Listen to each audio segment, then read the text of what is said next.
Hey everyone, welcome back to my channel. তো সেদিন আবার বিকেলবেলা বেরিয়ে পড়েছিলাম বান্ধবী আর ভাইদের সাথে। তো ওরা বলছিল চল কোথাও থেকে একটা ঘুরে আসা যাক, অনেক দিন বেরোয় না এদিক ওদিক। তো এই তো বেরোতে না বেরোতে শুরু হয়ে গেল বৃষ্টি, যেটা দেখে মনটা একটু খারাপ হলেও থেমে গিয়েছিলাম। দেন আবার বৃষ্টি থামার পর চলে গেছিলাম ভুসলার দিকে। তো তোমরা যারা বালুরঘাটে থাকো তারা সবাই মোটামুটি চেনো এই ভুসলা। এই যে বটগাছতলা দেখতে পাচ্ছ, তার পাশে আছে কালী মায়ের মন্দির।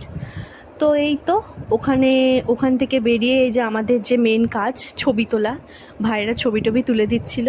দেন এইটুকু ঘুরে টুরে এই দেখতে পাচ্ছ এখানে টাওয়ারটা, এখান থেকে যদি তোমরা উঠে ভিউটা দেখো জাস্ট অসাম লাগে। কিন্তু তোমরা কেউ দেখতে যেও না, কারণ সিঁড়ির ওখানে ভাঙা আছে। তো এরকম দেখতে দেখতে হয়ে গেল সন্ধ্যা। তো ওখান থেকে তাড়াতাড়ি বেরিয়ে পড়ছিলাম, যেহেতু হেঁটে হেঁটে আসবো। তো অঞ্চল অফিসটার সামনে এখানে এই চপের দোকানটা বসে, যেটা মানে চপ বা ঘুগনি বলতে পারো, ভীষণ ভালো, তোমরা একবার হলেও ট্রাই করো।